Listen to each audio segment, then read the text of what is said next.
for Dr. J.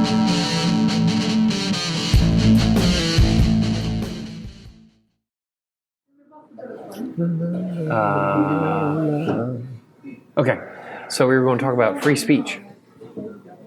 Free speech. Free speech. I would do air quotes, but we're not on camera. We're not on camera. Yes, let's explain why we're not on camera. We are inside 83 today, and we have not gotten permission to video it. So, And the wind is a little bit fierce. the wind is mighty fierce. It would have been disastrous out there. We would have been cold, and you would have heard the wind going. Plus, the cars going. Normally, I like the outside better. Yes, I do too. Probably going to be a short podcast today, so we can go back outside.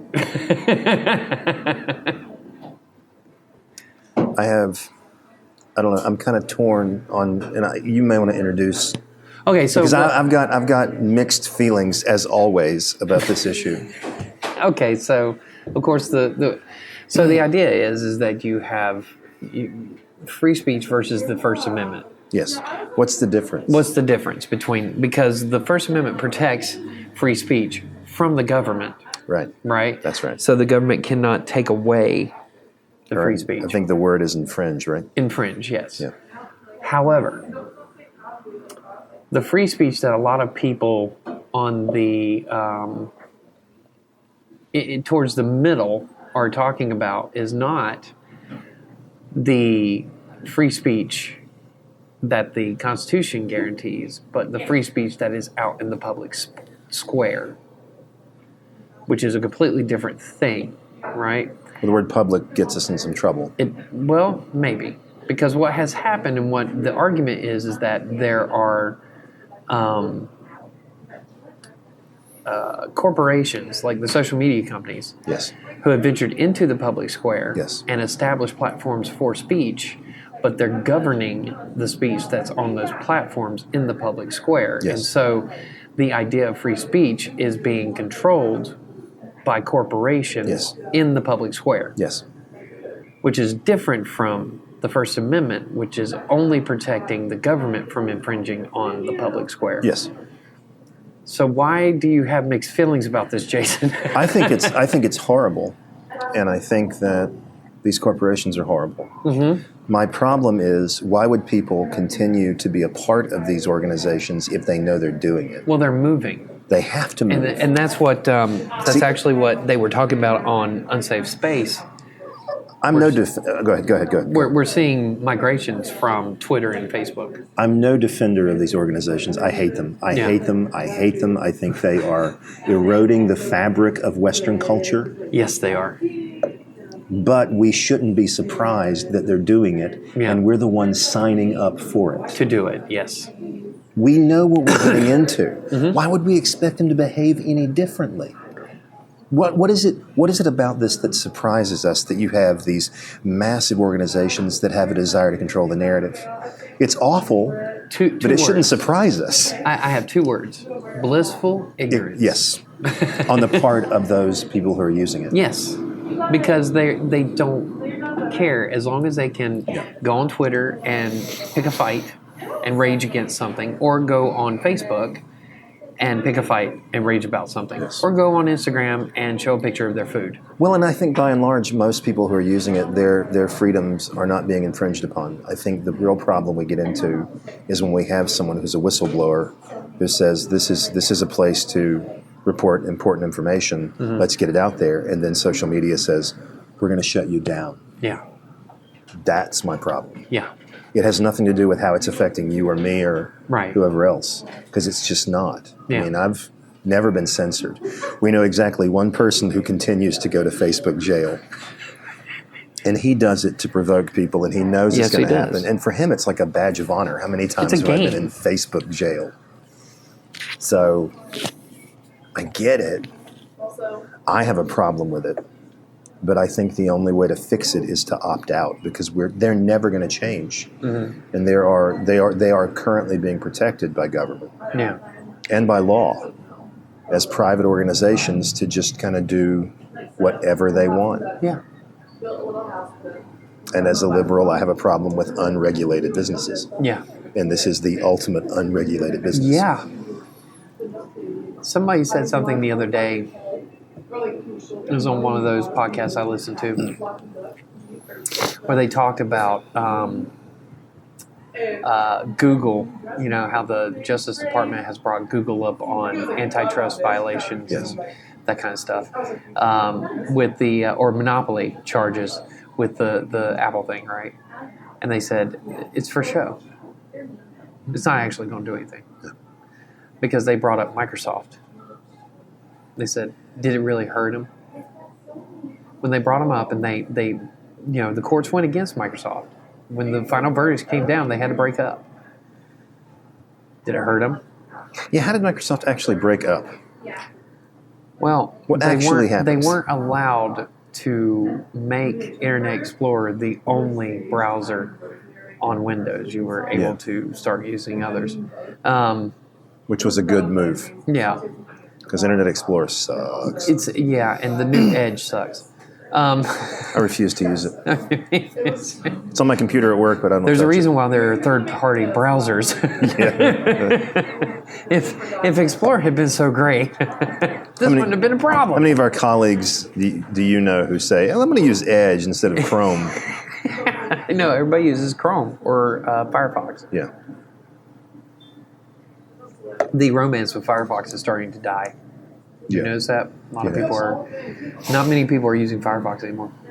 No, but it was considered to be the other one. Yeah, well, and Google grabbed Opera, and so Opera's not even a good, viable alternative anymore. Anyway, you were saying? What was I talking about? So anyway. Breaking them up. Yeah, breaking them up. What good is it going to do? Did it do any good to break up Ma Bell? I mean, AT&T is still a powerhouse out there. It is. They own HBO. Google's the threat. Mm-hmm. So, and let's say you break up Facebook. Okay, so now they have to spin off Instagram and WhatsApp. Okay, now what's going to happen? They'll crush them. Like they've done so many others. They've gotten too big. All of them. They have. Well, what is the cliche about massive organizations? I don't think we're here yet, but we're getting there. Too big to fail. Mm-hmm. As in, the government will bail you out because the impact on the economy would be too great. It's like if Boeing was in trouble, Boeing were in trouble, the government's got to bail them out, because if they don't bail Boeing out, the economy absolutely collapses. Yeah. I don't think we're there yet with social media. No. We may get there, especially if they have unbridled control over how everything runs. I agree. And continue to censor speech that they just don't like, whether it's true or not. Mm-hmm. That article from the Post, of which I am not a fan, but the idea that you would tell them they can't put that into the public square is deeply disturbing. The biggest crime of that whole mess is shutting the press secretary of the White House off. Oh, God. Yeah, that was hideous. That is a public voice. That voice is owned by the public. That should be heard. Yeah, it has to be heard. Whether you agree with that administration or not, you do not shut them down. You're cutting off the public from their elected official. What did she say? She reposted the New York Post. Yeah, okay. She just retweeted it. That's all she did. She retweeted it. And they shut her down. They closed her account. This is, meanwhile, on the other side, Facebook was throttling the story. They didn't completely shut it down, but they throttled it. In other words, only a select group of people were able to see it. Any kind of important information should be allowed to stand. Mm-hmm. Whether you agree with it or not, or whether you like it or not. Mm-hmm. Yeah. It's a part of living in a democratic republic. Yeah. Particularly where press is guaranteed a certain freedom. Yes. But again, the First Amendment doesn't protect it. Yeah. Should the First Amendment protect that kind of speech on Facebook? Right. Should it? Yes. Yes. Because it's in the public square. Yes. I think what they need to do... Okay, so... Well, let's just bring it up. The other one, 3%. Okay. What's up? All right, I'm going to bring up the Constitution. Let's read the First Amendment. Because every once in a while, Americans should actually read the Constitution. I refer to it in my students as the user's manual. Yeah, that's exactly what it is. It's the user's manual. All right, where are the? All right, here we go. Bill of Rights. Okay, here we go. And we're loading. And we're loading. And we're loading. And we're still loading. We're loading. I had the hotspot, so to be fair. We're not going to get out 3 computers just to No, find we're this not. thing. Okay, because that was a hoot. I think I'm going to take that one. That's going to be like our holiday special. Okay. And I'm just going to cut bits out of it, and it'll be like a 20-minute video of me just trying to get it going. You should play like Benny Hill music in the background. Yeah. That's probably copyrighted though. He's got the dark, I'll go with dark. We got, oh my God, come on, load. So it brought up the actual Bill of Rights, like a photocopy of it. I'm like, are you serious? You can bring it up on your phone if you have to. Here we go. Hey man, how's it going? How you doing? Is you all right? Yeah, doing You guys good. got the table today. Yes. You get it. It's a big deal. It's too cold, man. Dude, I know. We're going to abandon it in about 30 minutes. Yeah. You know what? I got to roll. I told the barista the other day, I said, you know what? What's going to happen? That table is so coveted. This winter. I miss mine, which was over there. Yeah, I remember you used to hang over there. I'll be right with y'all. So, Maybe this vaccine will give us our tables back. boy, that would be great. I think it's going to take a little bit though, Yeah. to get that thing. Cool. All right, you Yeah. guys, keep doing your thing. See you, Yeah, Brian. man. We'll do your rest of your homework. Okay. All right. Thanks. Is it loading still? No, I got it. Okay.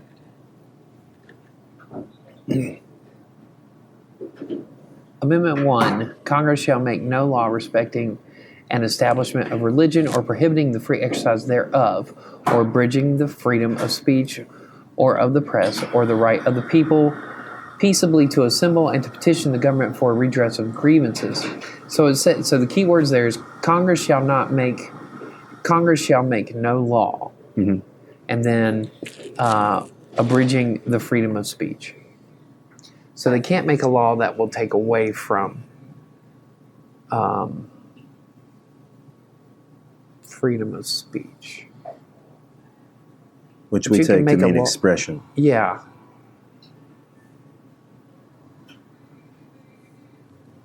What they could do, though, is make a law protecting, like guaranteeing the right to have free speech in any public arena. They would have to define free speech because now you know the Constitution better than I do, and you know the law better than I do. But isn't there a fighting words clause?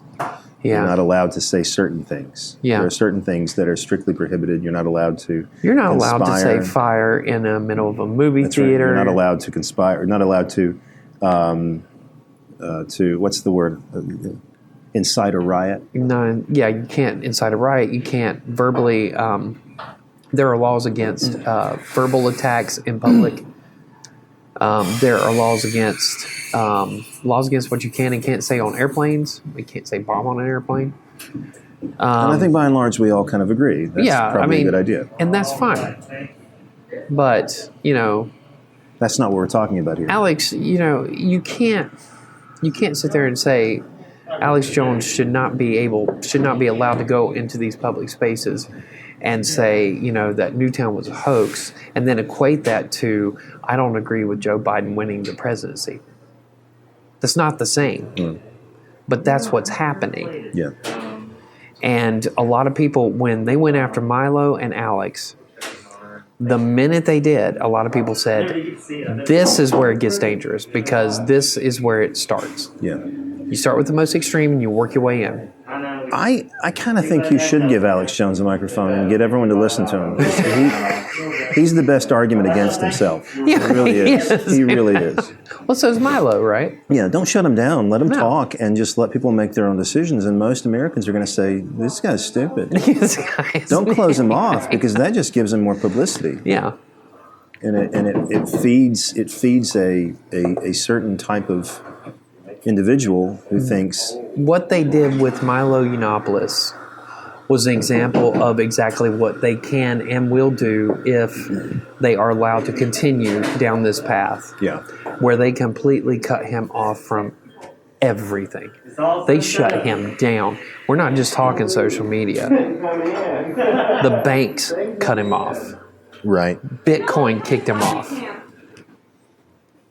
He was not allowed to do anything. They shut him down. And anytime he tries to establish an outlet of some kind, they go in and get him.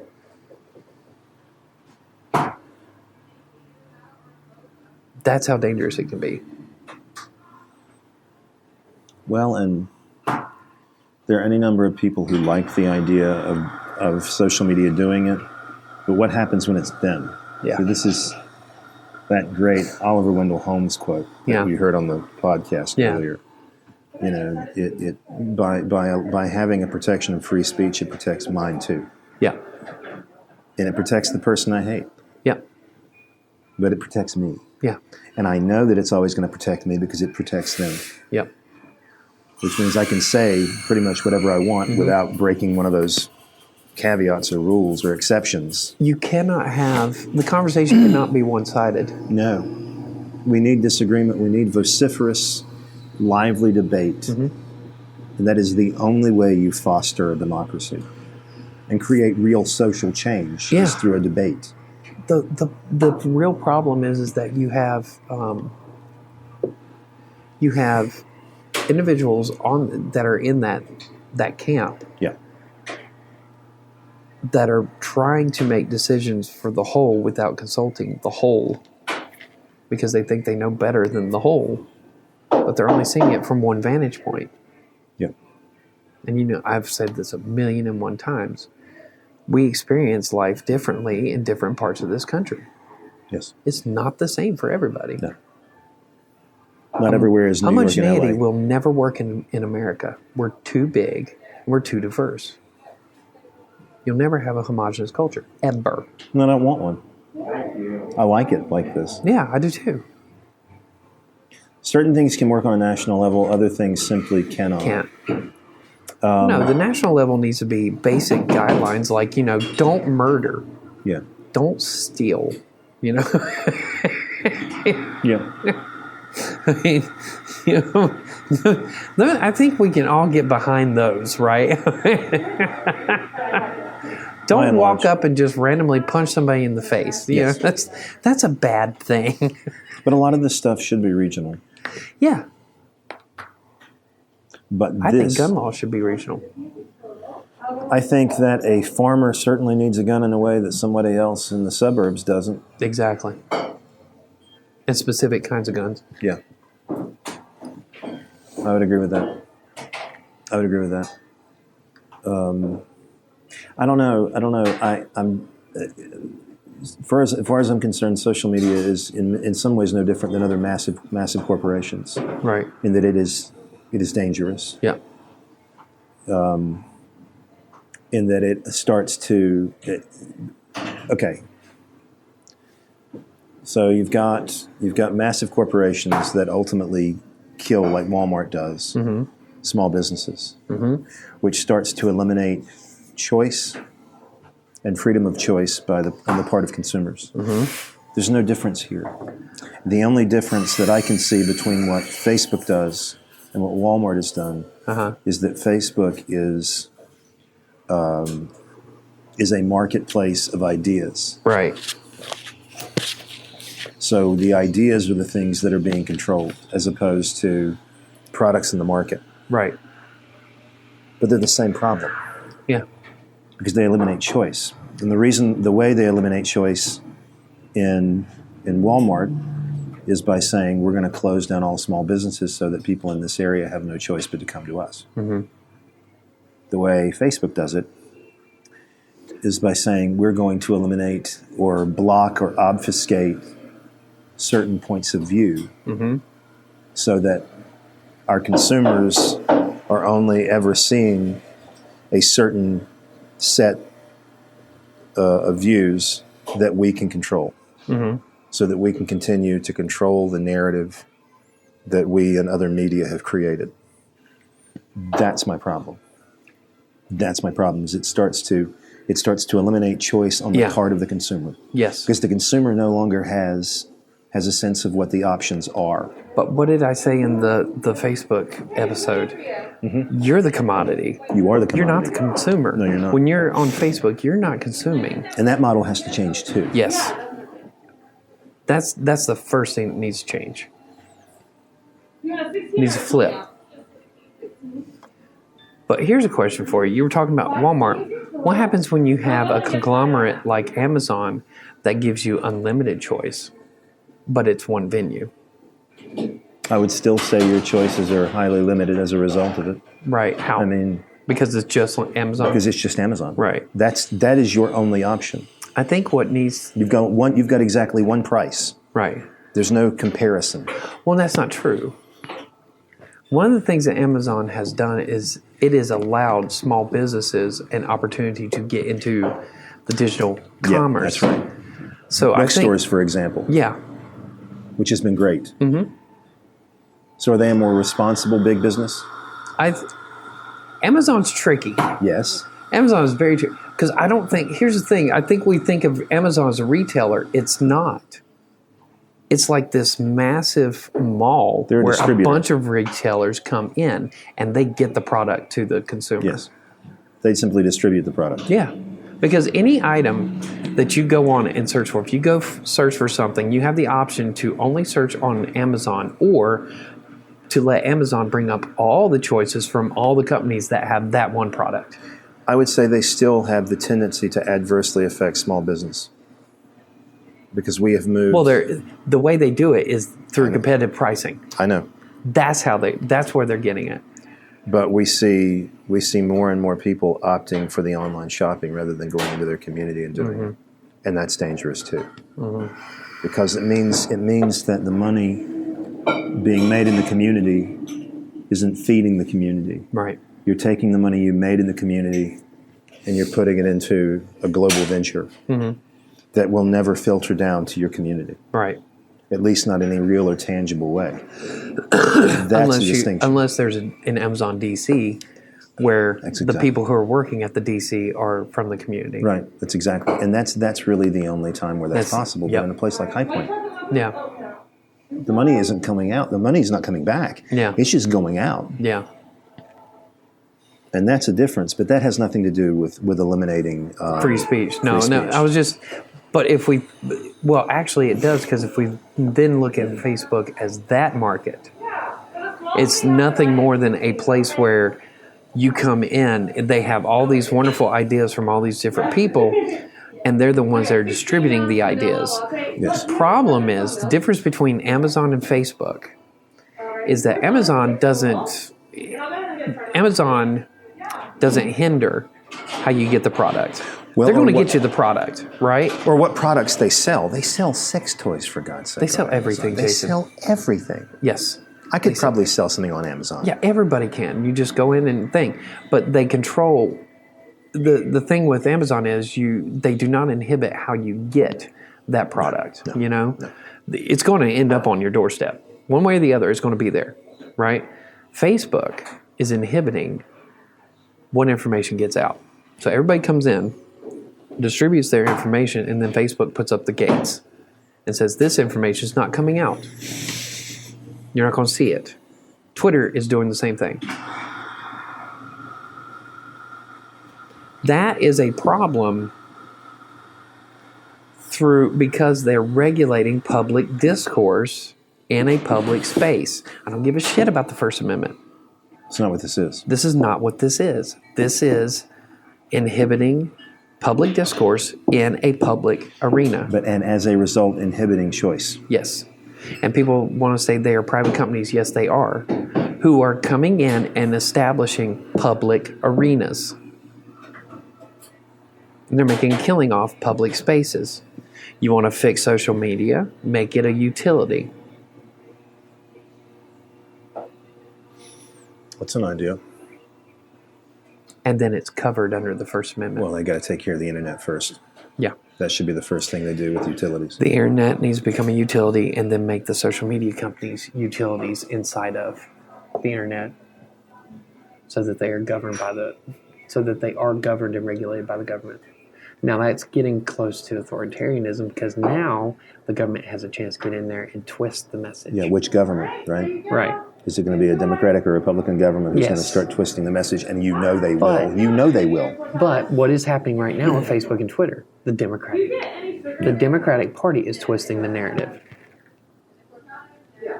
Yes, there are Republicans and conservatives on these websites, but the minute they cross the line, they get rid of them.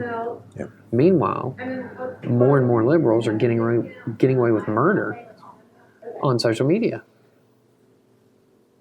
I don't like to see anyone shut down. I'm not a fan of conservatism in any guise. Yeah. And I'm very leftist, but the idea that someone's being shut down because of a political perspective makes me awfully nervous. I mean, let them say their thing. Yes. And if they sound like morons, then people will figure that out. Yeah, exactly. Now, if you think they need to be fact-checked on the left and the right, and you want to post something that says what they've said isn't true, that's fine. Yeah. Because media does that too. Yep. But don't take it down. Well, and that's, okay, so let's talk about mass media, because they're doing the same, mass media. Yes. They're doing the same thing. Yes. In fact, they're working in tandem. That's the scary thing. Mass media has started working in tandem with these social media companies. And if you don't think they are, start paying attention because they are. They talk about what's trending on social media. Yes, they do. You told me that. And then the trend, whatever's trending is what ends up in the headlines. That's what they're going to talk about. They're working in tandem. Well, they know As the you money pointed is. out, whenever they throw up a guy, let's say they're talking to a politician, they throw up their Twitter handle. Every time. And they put up the journalist Twitter handles too. They always do. It's a money-making venture. Yes, it is. And that's kind of the other thing is that... What did Matt Taibbi say? How do they sell the news today? By making you angry. Yeah. And how are they making you angry? Through social media. They're feeding each other. Yeah. It's a recursive loop. It is. And I don't see a whole lot of hope for it. And Weinstein, whose name now I know how to pronounce, because he actually said it.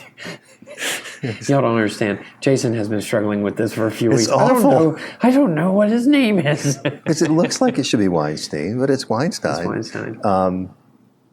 He addresses some of these same issues, and he gets into the idea of, is it really freedom of speech in social media after all? Yeah. It's privately held and they can do what they want. Yeah. But he says, but no, it's still an infringement of speech. Yes, it is. Just because not it's from a government perspective. It's a public space. It's public. It's what I tell my students, though, every time. Do you really think they care? The only thing they care about is the bottom line. That's why they're in this. Yeah. And if they thought their bottom line was going to lie with censoring the left and propping up the right, that's exactly what they would do. Yeah. They'll do whatever they have to make the money. Mm-hmm. And that's what makes it even more disturbing. As long as censoring people is going to guarantee them more money, that's what they're going to do. Yes. Which is why thinking in terms of making them a utility would eliminate that particular incentive. Yeah.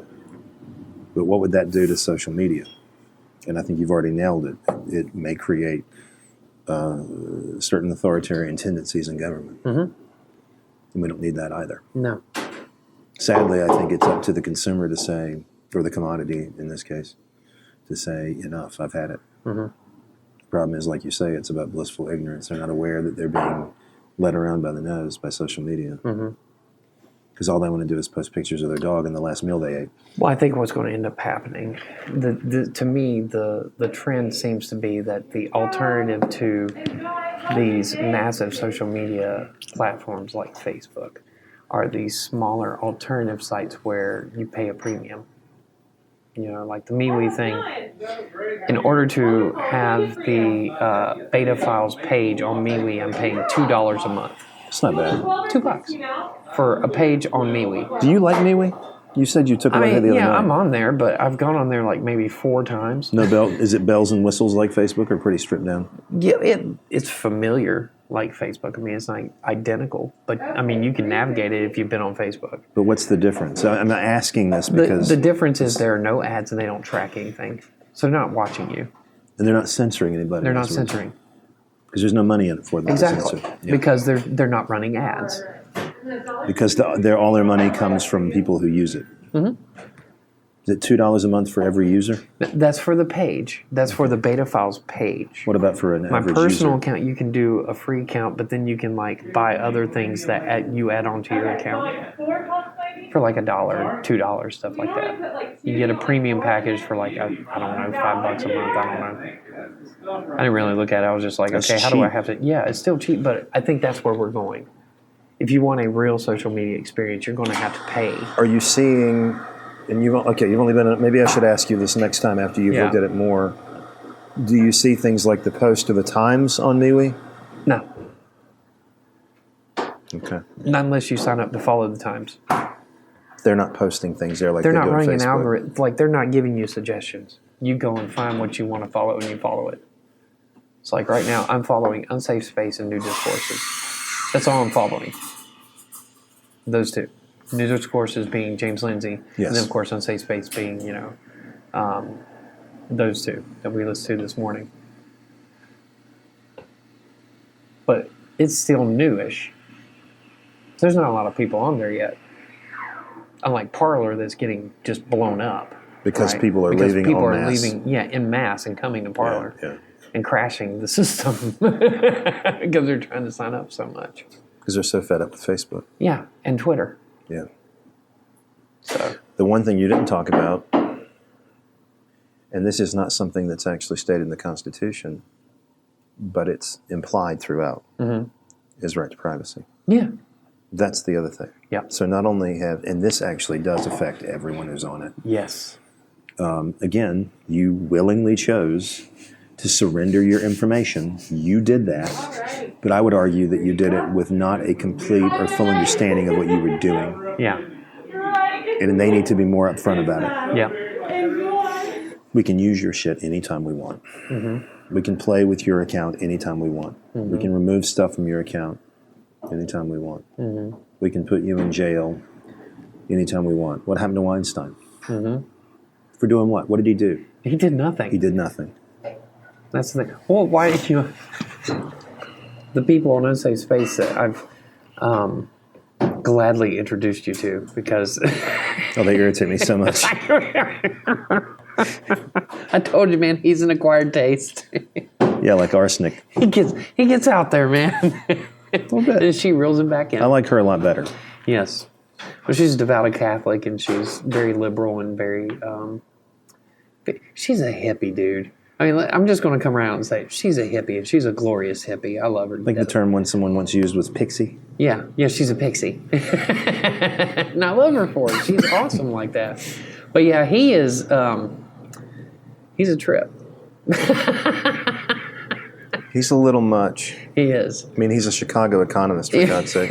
I regard them largely as the enemy. Trickle down my ass. Come on. Reaganomics. Anyway. Sorry, I'm going off No, it's fine. on another track. No, it's fine. I forgot where I was going with that. Totally lost my train of thought now. But well, no, they're on MeWe. Yeah, they're on there. And so is Lindsay with his New Discourses. Do they have a page on Facebook anymore? I don't know. They probably got rid of it. No, I know what I was going to say. Was talking about how they're banned from YouTube right now. They've had to go to a sub channel. What were they banned for? Do they know? Yes. Are you ready for this? I can't believe I haven't played you this clip. I'll play the clip for you later. So they went and in the middle of a podcast, they brought up this article about the legality of whether or not a business could turn down cash and just use cards, right? If a business could legally say we won't take cash. This is how mundane this is. So they brought up this article that from a law site that states, that businesses can turn down cash for other alternative methods of payment, like cards, chips, Bitcoin, and say we're not going to take cash. We will only take electronic payments because they're still doing commerce, right? So they could legally do that. That was the conversation, and they showed the document, and as he always does, he links all the documents they go over in the podcast. This was like 3 months ago. This is back in September. Well, the legal site that they had gotten that document from, that they had linked to from the video, got hacked. And now that document has malware in it. That is what they got kicked off of YouTube for 7 days, because a link they had put in a video clip back in September was found to have malware now. Never mind it's not their website. Never mind it's not their legal document. It's the fact that that link would send you to malware. Are they still in YouTube jail? Yeah. Are they going to let them back? Yeah. Do they want to go back? They're in 7 days. They're there for 7 days. What they've done is they have a Clips channel. They've been doing all their broadcasts from the Clips channel because their main channel is still shut down.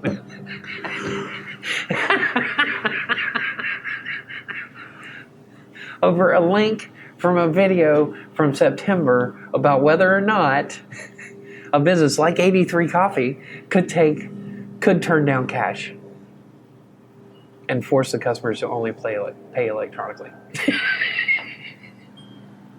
This is how mundane it was. That's stupid. And he said when they announced it, he said, "This is going to be so stupid, guys. You're thinking that we're revolutionaries. We're not." They didn't do anything interesting or exciting. No, they didn't. They just.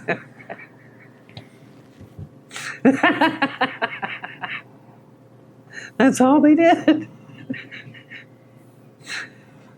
And Facebook told them this is what you did. YouTube told them this is what you did. Yeah. Whether you meant to or not. Yeah. Doesn't really matter. YouTube's like, you have to police it. So he's just like, I'll be damned if I'm going through every video we have ever posted to check every fucking link every day to make sure. Oh my God. Yeah. So what is their next move? I mean, are they going to just... He's waiting. Okay, so there's this one platform that they're on where he's waiting for them to support live streaming. And once that platform opens up to live streaming, they're gone. They'll leave YouTube. They've only got like 10,000 followers. They're not that big. I say that, but with our 25 massive subscribers. Well, that's a big jump from last year. Yeah. I remember when it was 0. Yeah. We were just talking into the void.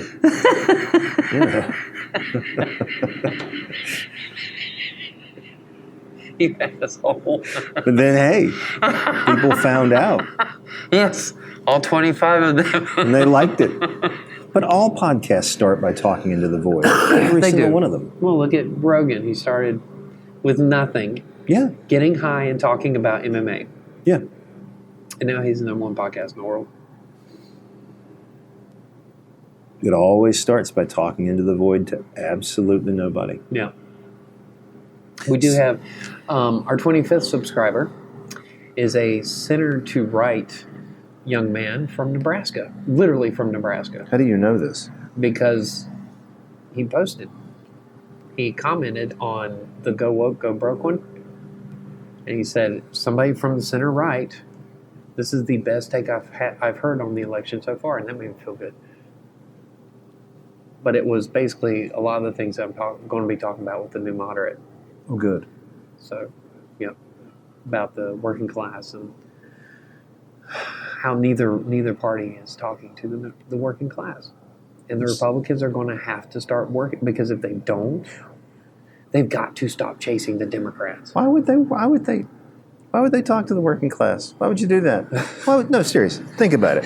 This is another topic. But I'll go ahead and entertain it. Then we'll move back to social media. Why would you want to do that? Why would you want to do that? That's not where the money is. Oh, politics, it's where the money is. What do poor people have to offer? He's being facetious. Of course I'm being facetious. But no, I'm serious. It's always about that. It's the same thing with social media. It's about where the money is. Mm-hmm. You go where the money is. And the money's never in the hands of the poor people, so they don't care about the poor people. They might pay lip service to poor people. But they don't want to help poor people. Yeah. Because poor people don't have money to prop them up when they get out of office. Yeah. What's a poor person possibly going to offer you that is of any material value? Labor. That's it. That is all. Mm-hmm. But even there, they're mistreated. Which is why they're denied unions all over the country. Jason is very, very passionate about poor people. Very. I get really ramped up about it. Mainly because he's borderline. I'm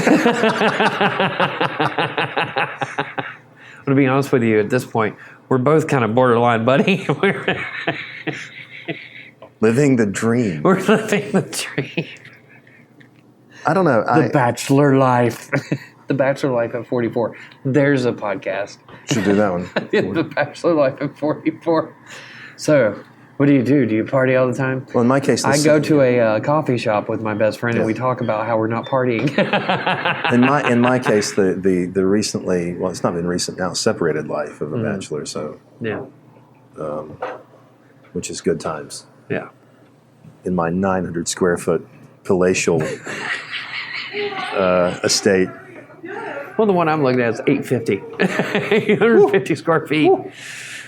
I mean, that is a plantation. Does it have a bathtub? It does. It's got 2. Oh, yeah. Is one the sink? Dual baths. No, there's dual bathrooms on each side. So what do we do with this information? Not your bathtub. Well, Jason, we know that I can take 2 baths at once, but I'm going to have to be running back and forth. Yes. So you're not allowed to come over when I'm doing 2 baths at once. No, I would rather not. Thank you. You might see something you all want to see. I'm pretty sure I would see a lot of what I don't want to see.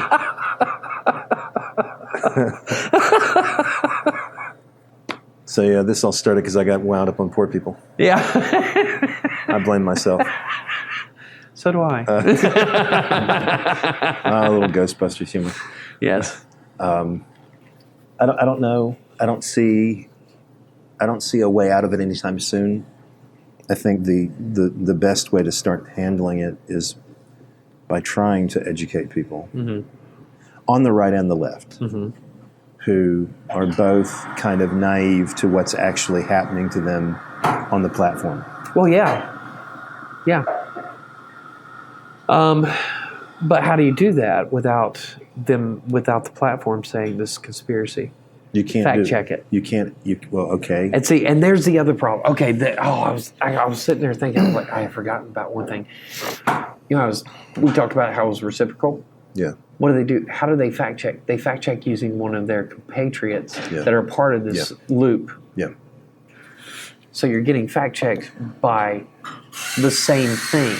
Yep. It's kind of like, Jason, I'm going to fact check myself here against my own personal beliefs, and whatever you say is wrong. Using a system I created. Yes, that I created. To fact check myself. And anything you say is wrong. So how do you do it without being banned? Well, I think the answer is pretty simple. You can't educate people on social media. Mm-hmm.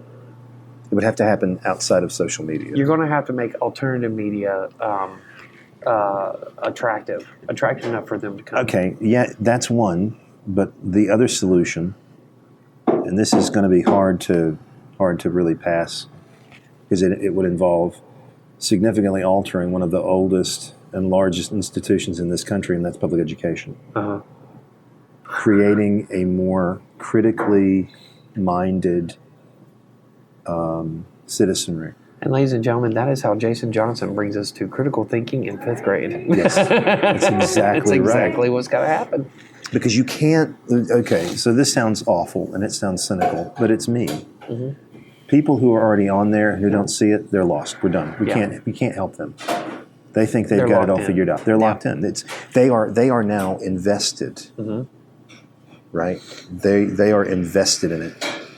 So much so that there are kids whose parents basically make them stay on Facebook, even though the kids don't want to be, just so they can have contact. It's one of the other reasons why Facebook is so powerful, is that you might want to get off, but if you do, what about your friends and your family? This is the only way you keep up with them. I was talking to somebody the other day, and I told them about MeWe, and I said it's there's similar to Facebook, and it does this, and they said, well, I don't really like Facebook, but I have to stay on there for my family. Why? Yeah. And my response to them when they said that was, I've been off Facebook since January, and my family still knows where I live. I didn't disappear from their lives because I got off Facebook, Oh, I'm not seeing the 80,000 pictures they're posting every day of my nephew that I've seen 80,000 times off Facebook.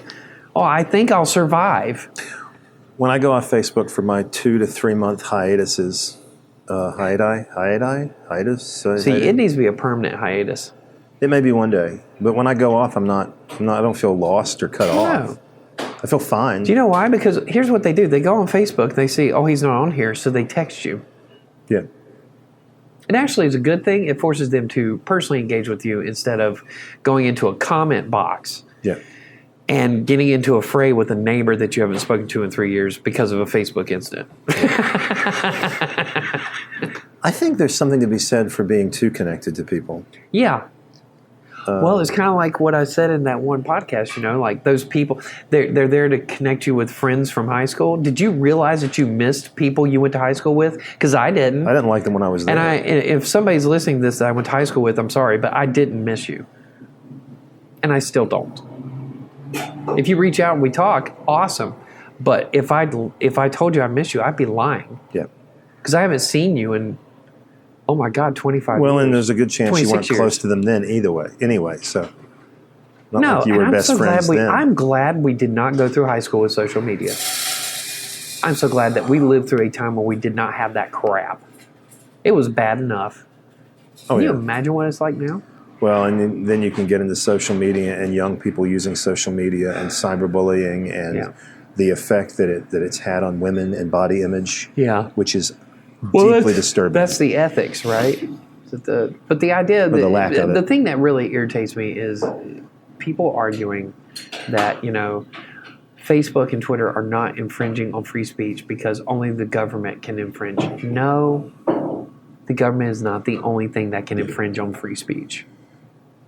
Yes, we are protected against the government doing that, but that doesn't mean that other entities can't. Yeah, because they will. But I go back to what I was saying before. You don't choose to be born in this country. You were born into it, and therefore you were granted certain protections. You make a choice to get on social media, and if you're smart, you won't make that choice, and you'll say, I can't be a part of this. Because you're not going to change the system.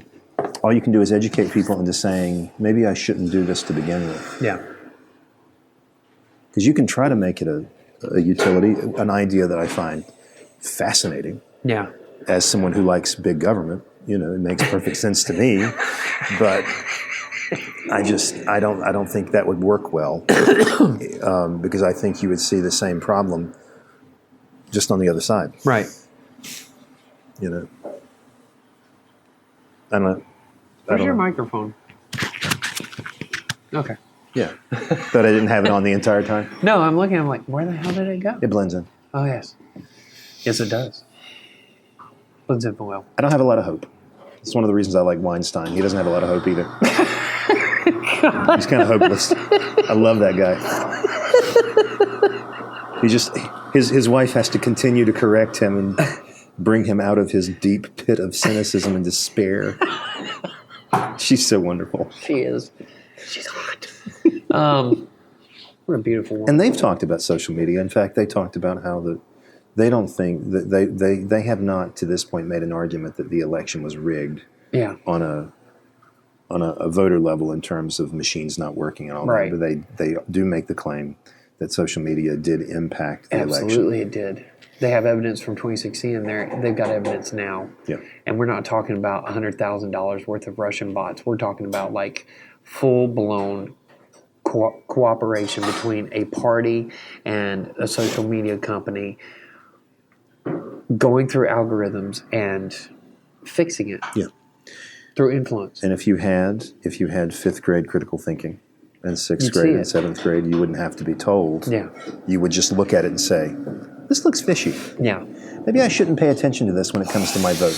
Maybe I should go to other sources, like looking at their campaign history and their voting history, and or in the case of Trump, no voting history of any kind whatsoever, or no experience with politics, and see what they've said. So what consistent themes do I spot in their career? Do I appreciate those themes? Do I agree with those themes? Rather than reading some stupid-ass article on Facebook. Well, okay, so this was the answer that I gave to Lauren the night the day that he conceded. Well, not conceded, the day that they gave it to Biden. They declared it for Biden. I shouldn't say gave it to Biden. God, here comes QAnon. The day the election was handed to him on a silver platter. The day the Illuminati swept in and said, "Here you go." No, the Welcome day to that the they deep state, called, brother. Yeah. No, the day that they called it for Biden, and she was like, "Oh, thank God, Trump is over." And she said a couple other things, and I said, "Can you name one of Joe Biden's policies?" And she couldn't. Not one. How many voters, like my wife, went out and voted for Joe Biden and had no idea what his policies were? All they knew was that his name was not Donald Trump. That's right. I knew what his tax policy was, which is why I appreciated it. Yeah. No taxes on the middle class. Anyone making $400,000 or up a year would have a raise in taxes. I knew that was his tax policy. Yeah. And that was enough. Yeah. That was enough. Now, good luck getting it through Congress. Good luck getting it through, especially this Congress. Yep. But it makes... But she was not able to tell me one definitive policy. Of course not. Because it's not about voting for Biden. It's about voting against Trump. Yeah. And I'm afraid that is going to be the new normal. Yeah. And I think that social media is probably going to continue to perpetuate that opposition. I don't know if that's going to be the new normal. Voting for this person because pessimism. they're not. Yeah, I don't think that's it anymore. I don't think you're going to have the, vote for me because I'm not him. Yeah. I think what we are going to have is hopefully one of these two parties is going to start talking the middle class language. They've got to. Well, middle and working class. Working class. Yeah. That's what I meant. Yeah. They got to. If they're going to get votes, they're going to have to. I told you though, man. I told you. You have a concern for it because you've seen it. I have a concern for it because I see it. We work at a community college where a large number of our students are poor. We want to help, but we have nothing financially to gain. But as long as these political parties are built on money, why are they going to help the poor? Out of the kindness of their heart? The poor aren't their constituents. The thing that, and again, we've since learned that George W. Bush wasn't pure evil. Yeah. As we've gotten farther away from his legacy. But in a room full, and this is one of the stupidest things he ever said, and that's saying something because he has quite the list. But in a room full of millionaire supporters, he referred to them. He said, "You are my base." Yeah. And as long as that happens, how are we going to help the people who need it the most? What did Romney say? Romney said something similar. Remember? They caught him on tape. This is not how it changes. Now, I hope you're right. Yeah. But it's going to take a different type of optimistic. politics. I think you should be. Someone's got to be. Yeah. Because it's not me, but something's got to change. Yeah. There has to be this sense that politics is not a money game. Yeah. And here comes the Marxist in me, a certain redistribution of wealth would not go amiss. Yeah. So that the poor are no longer quite so poor. Right. I'm not talking about making everyone rich. Right. But giving people a living wage and health care so they can afford to go to the doctor without fear of being in debt the rest of their lives. Yeah. Look at our colleague. And then the one, and they talked about this on the most recent Dark Horse podcast, the one Democrat with the temerity to stand up and say, what we are doing to the poor in this country is wrong and we need to fix it. And what did the DNC do? They undermined him and made it impossible for him to become the nominee. Yeah. Because they don't want those ideas. Right. Because they are protecting those ideas, protect a group of people who have no money to offer the machine. Mm-hmm. And that sounds cynical? Maybe. That's right. But the facts bear it out. Yeah. Your optimism is for the future. My pessimism and cynicism is rooted in the past and the current moment. I should adopt your optimism for the future. I really should. Yeah. Because that's the only way we're going to get through this, is by saying, yes, this is the way it's been. But that doesn't mean it has to be that way forever. Yep. Well, that's a happy ending. That is. So there you go. Well done. I am the barber. That's Dr. J. We will see you next week. Hopefully you'll see us. If not, we'll do it again inside 83 Coffee. I think what I'm going to do is change the logo from the Optic Poet Dr. J to the Optic Poet at 83 Coffee. Yes. I think that's what I'm going to And it'll be an ad drop. Yeah. Yeah, I just got it. They have a website, right? They should, yeah. I'll start linking. They have a Facebook page. Oh, we can't do that. Can't do that. But they probably have a web page. Yeah, they've got to have some. Well, they've got to have their logo somewhere on the net where I can grab it and put it on there. Yeah, just talk to them. Yeah. So there you go. That'd be cool. Anyway. All right. Peace. See y'all next week.